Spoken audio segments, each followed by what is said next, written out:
But I don't know who you are. What is your name? What is your name? My name? Yes, sir. I don't have. You don't have a name? You cannot challenge the criminal law or the jurisdiction of this court by simply filing some legal mumbo State versus Matthew Aldridge. Are you Matthew Aldridge? Are you Matthew Aldridge? I'm the attorney of fact for Matthew Aldridge. You were what? The attorney of fact. Attorney what? Of fact. Attorney of fact. And what does that mean? His authorization to do legal representation. Are you a licensed attorney? No, I'm simply an attorney of fact. Okay. And does that mean you have a power of attorney? I can answer for this idiot. First of all, it's a big fat no, and honestly, I don't even think he knows what that is. Every time the judge asks this dude a question, he's just looking down at his little paper. This is going to be a very fun hearing. What is your name? What is your name? My name? Yes, sir. I don't have. You don't have a name? Pardon? I'm the attorney of fact for the respondent in the area. Well, let me explain to you.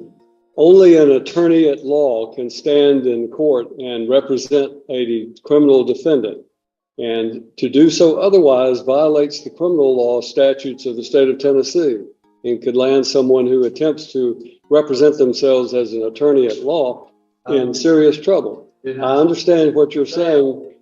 I understand you're saying an attorney in fact. And what I want you to understand is that if you have a power of attorney, then you need to demonstrate that power of attorney. Do you have a legal document called a power of attorney? No, I do not at this time. Okay.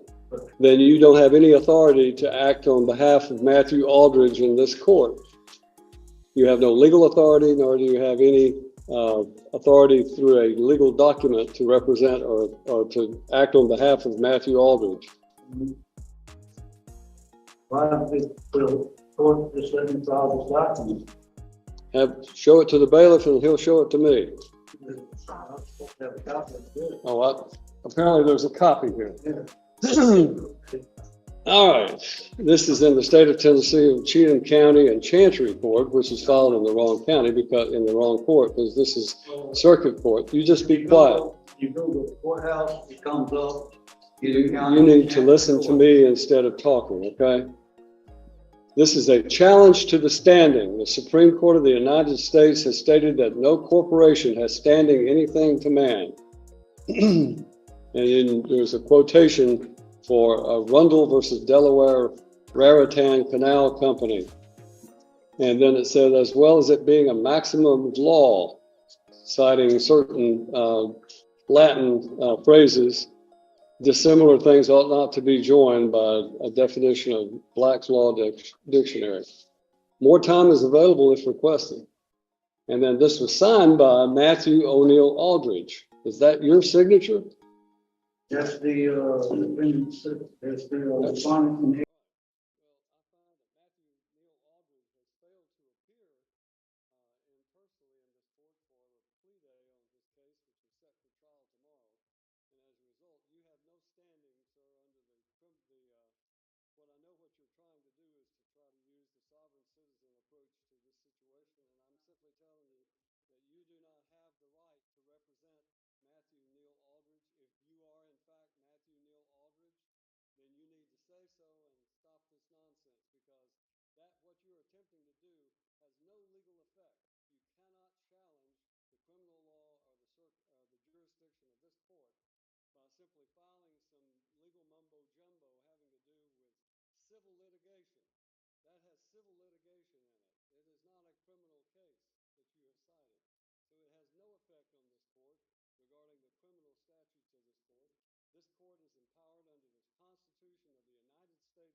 trial by jury, certainly would be.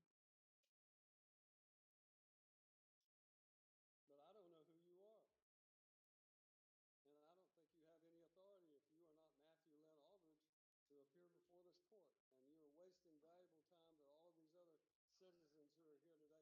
So when I'm talking, you stop talking. Now, you will when I'm finished wasting the court's time by doing this, and I'm just simply instructing you that if you are, in fact, Matthew Lynn Aldridge, then this is your last day to settle your case. The trial date is set for tomorrow, and unfortunately, it will not go forward because of the fact that I have a conflict and I have to be in Stewart County on a civil matter. So we're going to assign a new trial date for Matthew Lynn Aldridge. All right. To Matthew Aldridge and the individual standing before me whose name must not be all uttered, then we will set a July 15th trial date for Mr. Aldridge. Whatever this document is that you have filed is in fact invalid because it does not cite any valid criminal statute, and therefore I'm denying whatever that might be in the way of a motion. Trial date. This case wasn't decided by clever wording or unusual legal theories. The court focused on one simple question: who has the legal authority to appear and speak in a criminal case? Throughout the hearing, the judge repeatedly explained that personal beliefs cannot replace established legal procedure. Instead of addressing the charges, the defendant relied on arguments that had no legal effect in this courtroom. In the end, the judge rejected those claims, set a new trial date, and warned that failing to appear could result in bond revocation. The hearing serves as a reminder that courts decide cases based on applicable law and proper legal process, not on unsupported legal theories.